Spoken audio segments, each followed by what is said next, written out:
Hello full roller fans and urethane fans. Today I have a special video for you. What I'm going to be doing is examining 4 different urethane bowling balls. I have the Red Hammer Pearl, which is an asymmetric, which has a 2 1/4 passed tap layout on it, designed to make it go longer with a little bit more snap in the back. The venerable Pitch Black, which is a tournament winner, as we've heard recently, and it has a 2 1/4 inch leverage layout on it. This is at 2000 grit, this is at 1500 grit. This is my hot cell with 3 3/8 inch leverage layout at 1000, and this is the Brunswick discontinued U-Motion, originally designed to be a direct competitor to the Purple Hammer before they actually bought Hammer, and so now they don't have to worry about it anymore. And this ball has a 3/4 inch leverage layout. In other words, the pin is only 3/4 of an inch away from the center of the grip. That's designed to make this ball more like a pancake weight block label layout from the old days. Now, what is the purpose of having all these urethane balls today? Well, these are the 4 balls that I would normally want to use on sport conditions, not necessarily house conditions, though they are very effective on house as well. What I'm looking for with urethane is control. We know that sport shots are very snappy in the back, especially on the fresh, and so anything's going to hook and hook hard in the back. The question is, how do we get that hook under control, at least for a while, until the lane starts to soften up a bit so that we can go to resin and gain some control? So I want to know which of these balls is the most reliable in the sense of being the most controlled, so I can keep my angles in front of me very straight, but at the same time still get some carry, so I'm not exactly losing all my my hit and capabilities. It looks like some people are going to be bowling next to me, so I'm going to have to ask them to move my lane over. But anyway, so we're gonna bowl with these balls and see what we get. Okay, so I've been bowling with my Informer resin ball, and that thing's been leaping all over the damn place. So right now the lane is very, very tricky. So in order to get the Informer to hold pocket, I had to throw, me, Mr. Low Rev, had to throw way away from the pocket and get it to kind of curl around the lane. So I wasn't doing very well, and it was very hard to get strikes. Eventually I got enough for the video that'll come. But now we're going to get into urethane. And hopefully this will demonstrate why urethane is very important on tricky lanes. So what I'm going to do first, just to show you how ridiculous it is, I'm going to throw a shot with the Informer like I was going to throw a urethane shot. I'll just try to go like right up 8 and just see what it does, okay?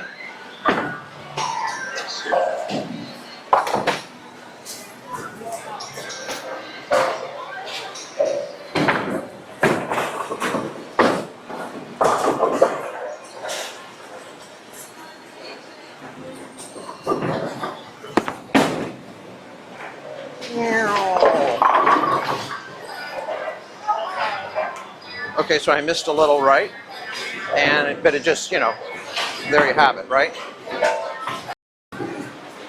All right, I'm going to start with the Pitch Black. It's at 1500 grit. All these balls have oil on them now because I was using them for spares when I was playing around with the Informer. So they're all nice and oiled up now.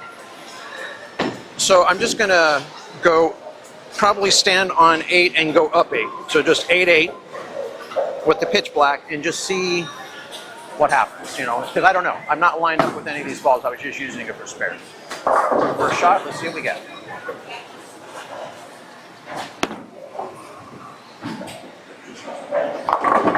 Okay, that's not desirable. It's very dry to the right. And you can see that the Pitch Black did go very straight, but it just kind of pooped out. And that's the problem. So in order to get the Pitch Black to move further over, I would need to stand a little further right and kind of force it. Let's do another strike shot with the Pitch Black. Now let's just move a little further right with our feet, but keep our target the same to kind of close it in. So I'm going to wipe the oil off. Hopefully not crush my microphone in the process of doing that. All right. All right, so I'm going to move the board right with my foot, stay on 8, and let's just see if it goes more towards the pocket.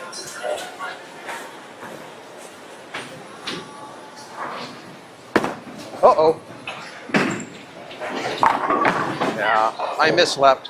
Hit around 9, 10, and now that's the other problem with urethane.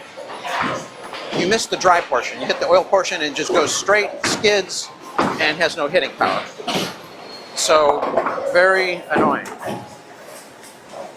Let me get this tin out of the way, maybe.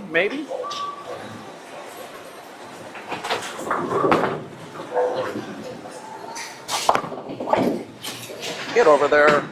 There we go. Okay, so that's 2 shots with the pitch black. And both of them, so one was a miss left and the oil won't work. The other one was it hit the dry and died, so it just went straight and it didn't get back. So both of these not looking good right now, not looking good. But let's keep trying here. So I'm gonna go back to where I was, standing on 7, targeting 8, and hopefully hit 8, and then be able to see what happens.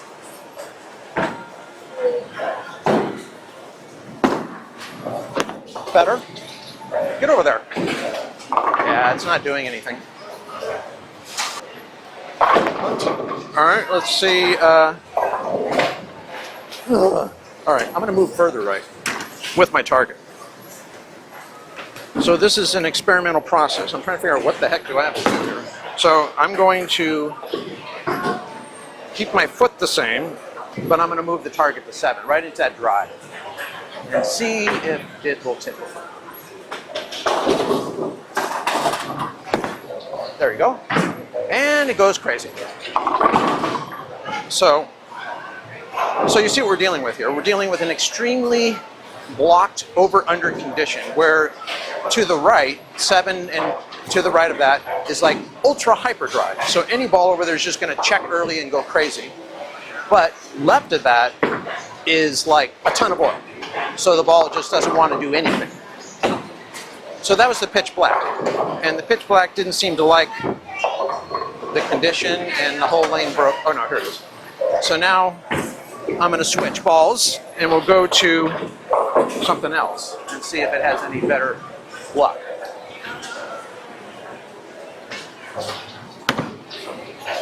Okay. So now let us, what do we want to try now? Let's try the U motion.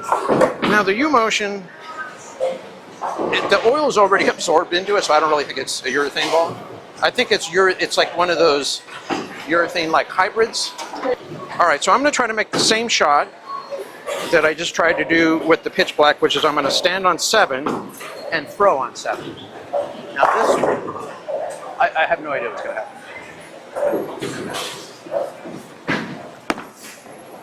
Got up there.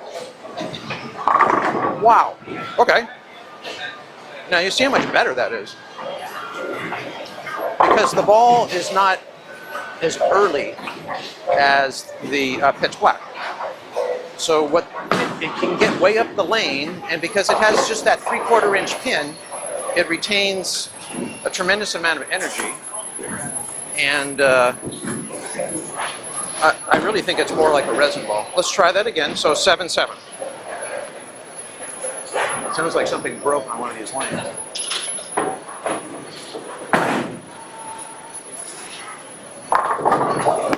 Look at that, way out there.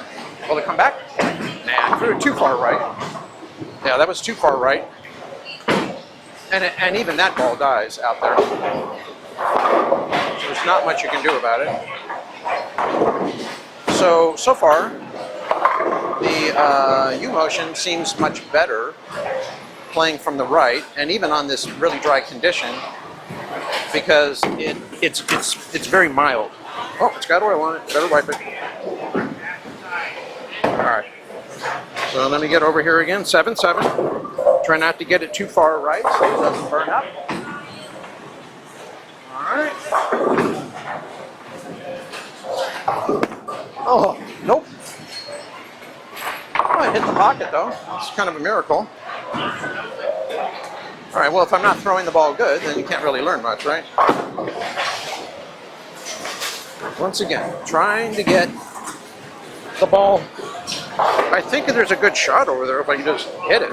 It's just annoying right now. All right, here we go, 7-7. You motion.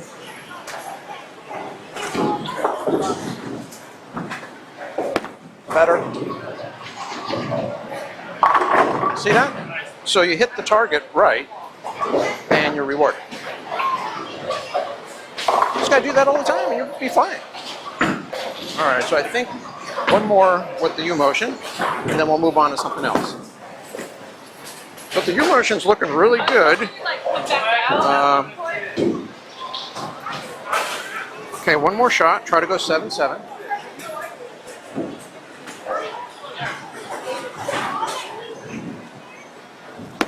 That's good. There it comes. Oh, it went high. That's mean.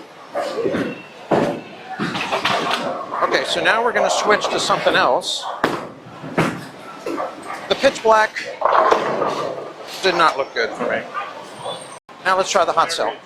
The hot cell is got the strongest of all layouts that I have of any of these balls, but it is actually the hardest cover stock of all these balls. It measures 79, and I've used it for years, and it's still 79. So it's not getting softer because it is real urethane, unlike some of these modern things, like Purple Hammer and Pitch Black. They're all whining about, you know, they're good and soft and all that. All right, so let's try the 7-7 with the hot cell and see what happens.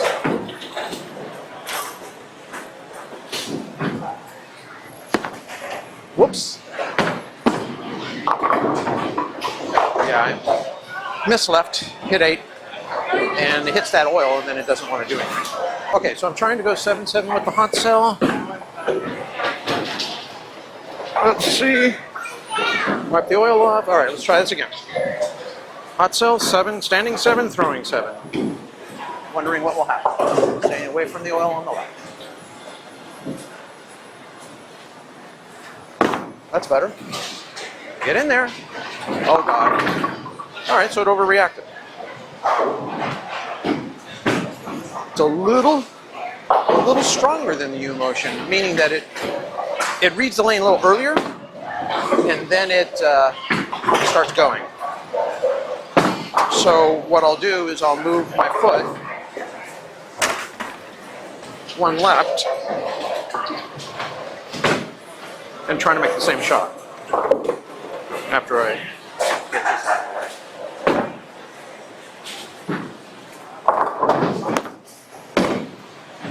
Dig in. There you go. All right. So I'm going to move the board left. So I'm going to 8 with my foot, but I'm keeping the target 7. So I want to keep the ball in the dry so that it reads, avoids that oil to the left, so it doesn't just skid. Urethane balls need to pick up early so they can start rolling. And then that's how they get the control. If they go too long, then you might as well have a resin ball. So here we go. 8-7. Can I hit my target?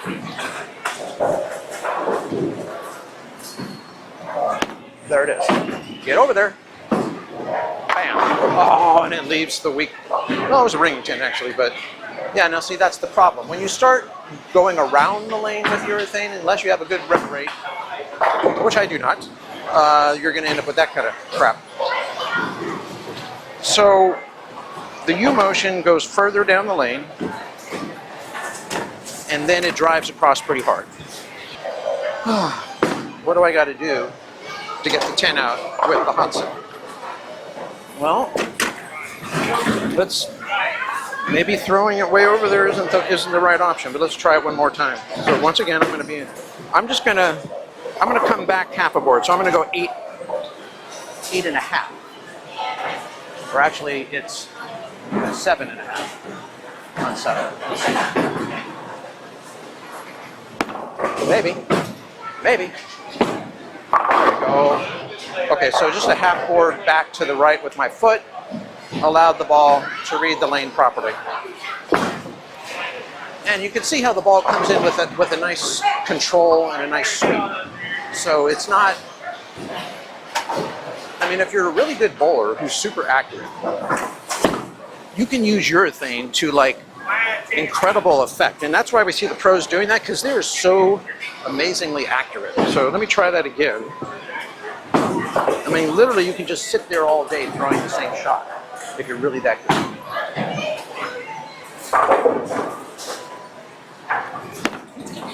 It's gonna happen. See, that is annoying. That's what happens when you don't have a lot of ball speed and you don't have a high rev rate. Even though that looked like a really good shot and it was pretty high, it just kind of died. It still died out, and the result is you leave those 10s. So, let me get this out of the way, and then we'll move on.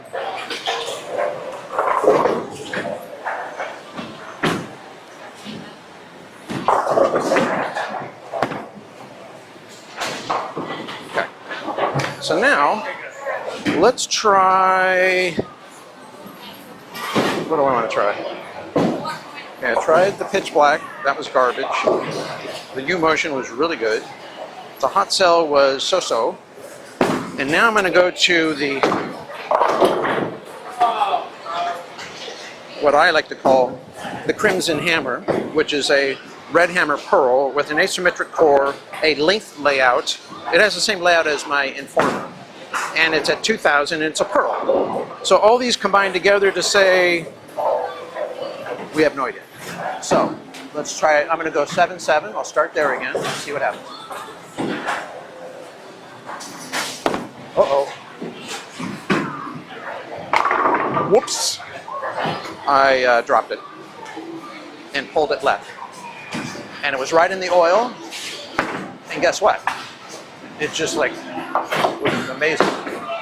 Just amazing. Because it retained so much energy for two reasons. One, it has this layout that Ron Macniak of Precision Bowling created, which is where you put the pin 2 1/4 inches past, my friends, past your paddle. This is for full rollers, by the way. All right, let me do that again. I'm going to go 7-7. Makes the ball really clean through the front and retains a lot of energy. Right up 7. Look at that. Come on. Oh, get it. Oh, yeah, I got it. You see that? It's not losing energy. It's right up the line, and then that sucker comes roaring back. So that's 2 for 2. Now, with the Informer, I couldn't play that line. It would just go crazy. It would just shoot across the lane. But with this ball, who knows? I missed left, I struck. I missed a little right, I struck. Let's try it again. So once again, 7.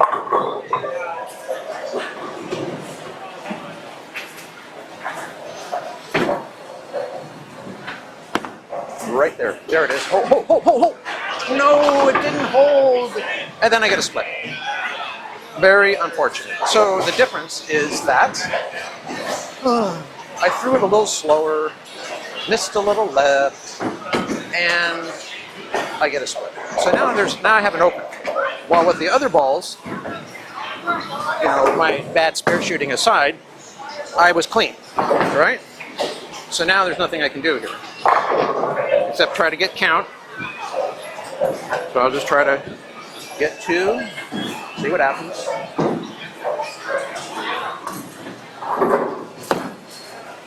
Maybe I'll get lucky. What will happen?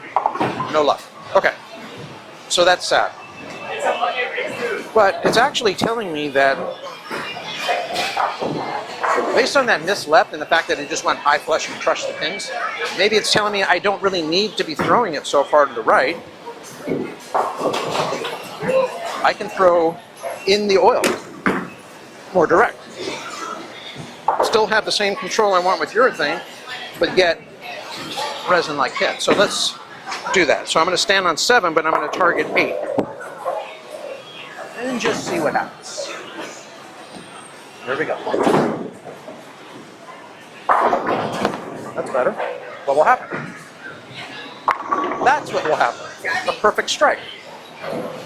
So That's really, really good. So now what you're seeing is exactly the look you want out of urethane. You don't want urethane to die out and bail and leave all these corners. You want it to, but you don't want it leaping all over the lane like a resin ball. You want to be able to throw the ball really, really straight. But also not have to worry about, oh, it's too much oil, it's not going to carry, and oh my God. So let's try that again.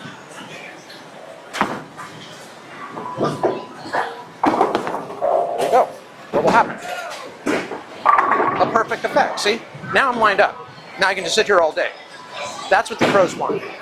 They want to find where they can stand and throw their urethane ball and just camp out and own the lane.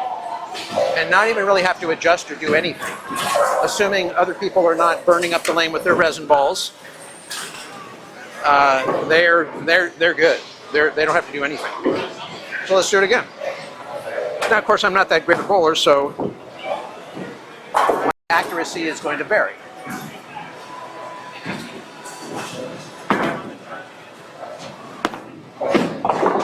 Get in there. Come on. Oh, it's still a strike. Wow, that was even a terrible shot and it was a strike. I just didn't get around that one, and it still struck.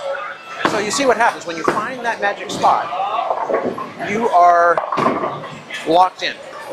So having a urethane ball that lets you do this is a huge boon to your arsenal.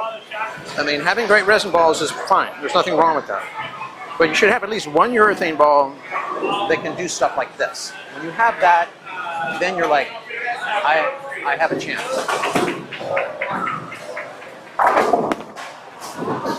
Get in there. Oh no, that was a little right. It's okay. Just left a 10, something makeable. Well, it's makeable after it's over with, right?